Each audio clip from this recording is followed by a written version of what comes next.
Hello and welcome to the third installment of my acrylic paint test canvas, where I am using a damaged canvas to test the different paints that are in my paint set, because I don't know what they all look like actually on the canvas, and I'm interested in knowing sort of if I decided to paint something, how the color would come out. So the next one, I'm going to, oh no, okay, I couldn't tell, I thought I was going to butcher it, but it's called Yellow Ochre, Ochre, and it looks to be some kind of a, I don't know, yellowy orange kind of thing. So let's find out. So it is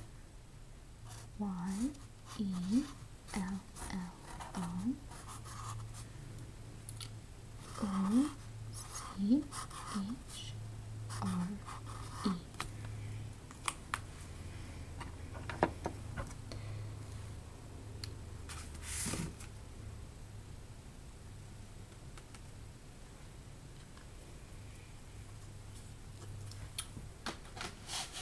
Okay, let's see what we got here. I guess this would probably be the closest out of all of them to maybe like a beige or a neutral color. It's sort of kind of a skin tone, but probably a little bit not peachy enough for certain skin tones. Not that I can draw people, because I can't, so it doesn't really matter. I know that if you actually know what you're doing, that the point of having these different colors is that you can actually mix them and create the specific color that you're looking for, even if you don't like specifically see it in the panel. But I can't see myself being very good at that. I'd have to look up what mixing different colors comes out as.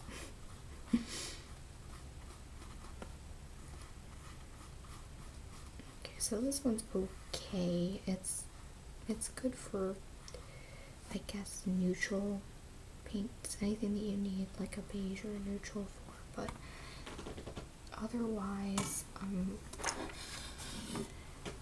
that's the yellow ochre, and it's kind of ugly, in my opinion. I think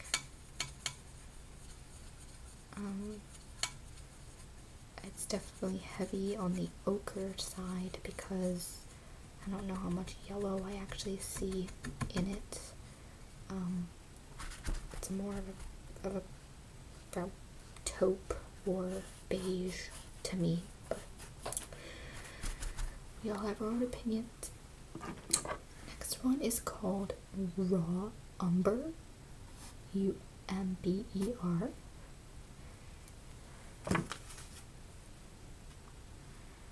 This one is also another really dark color, almost like a charcoal type color, so I'm wondering if it'll be like the dark green and come out weird, or if it'll come out okay. So we got Raw Umber.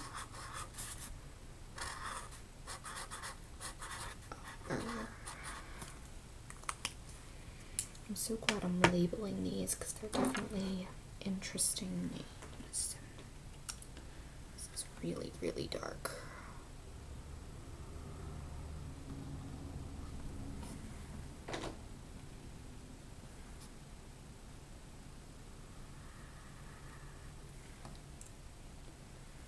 So when I squeezed it out of the tube, my first thought was charcoal, but now my thought is more of a dark brown.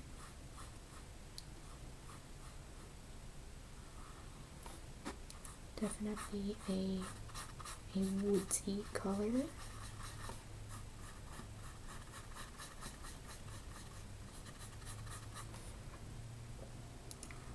And yeah, it's similar to the dark green in its sort of foresty. You know, you may use it for like leaves or tree trunks or something like that. But it is sort of interesting to me that the lighter colors are covering up like the canvas better, like they're not showing through as much, and maybe that's actually expected and I just didn't realize that because I don't paint very often, and that's more typical, or maybe it's just how cheap the paints are. But I personally am surprised that the lighter colors seem to have better coverage. This is definitely one of those situations where I can tell that if I wanted it to be really dark, I would have to paint some of it and then wait a bit and then paint over it and then wait a bit, and it probably would end up looking weird and cakey.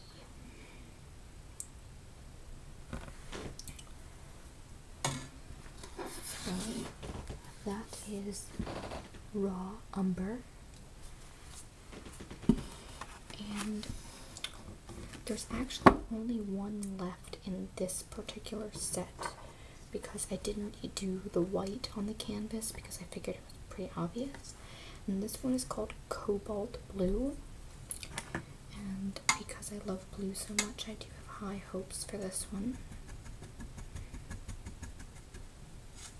I hope that it's pretty and that I can use it to make something pretty.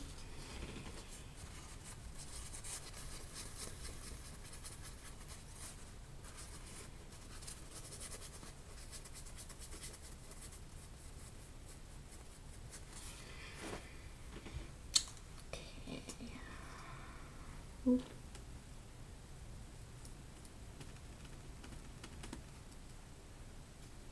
So this one is called Cobalt Blue, but I'm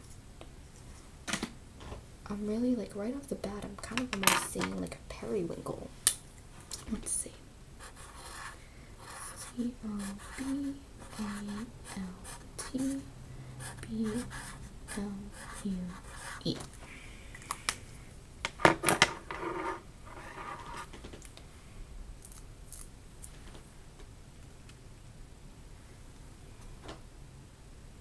Ooh, this one's really pretty. I really like this one.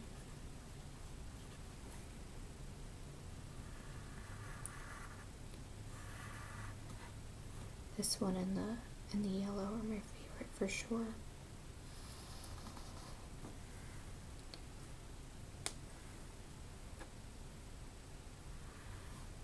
It's going on really well, and it's just generally pretty.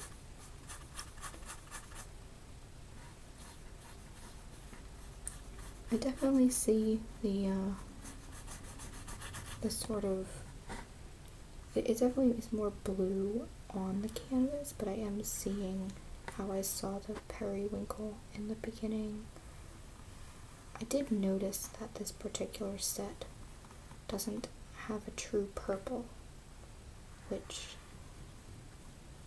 is interesting. I mean, maybe that's not a popular color, maybe just I like purple, so I would think it would be fun to have a purple on there, in there, but for other people who take it more seriously, maybe it's not. Maybe it's something that's easy to make or easy to blend. I'm not sure. But like for me, some of the uglier colors, like the Viridian or the yellow ochre, I would have replaced with like a pink or a purple if I had my way, which I don't. So that is the cobalt blue. And then what I'm gonna do is I actually have 3 offshoot colors. This one is turquoise, this one is light violet, and this one is light blue. And I really wanted to paint something in the past with these specific colors. Like I bought them specifically, so I do know what they look like, but I'm gonna do them on here just like a quick strip so that I do have a reference point for specifically what they look like.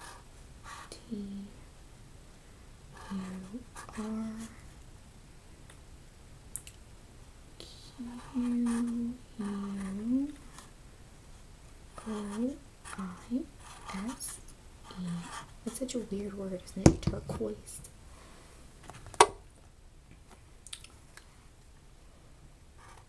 Light.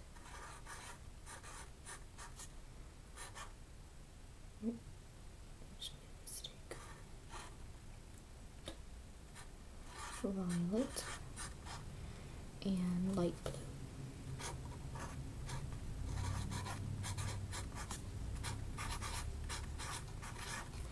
So since they're in my collection, and it's very possible that I will use these in the future, I think it would make sense to just have them on my little map, because these are actually my favorite out of all of them, which is I bought the little set for just like the yellows and oranges and stuff like that, but these ones I specifically bought separately because I already had an idea for something I wanted to make with them, and there's tons of single colors in the big sizes, and these were just the ones that I liked the best.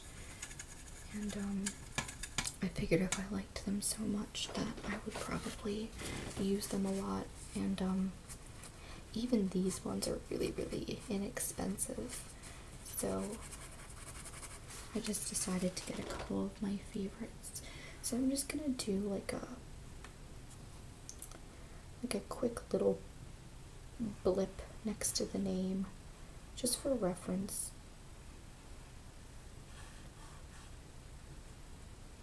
I don't know if other people actually do this or not. Is this something people do? Take their paints and I guess because it's not that weird.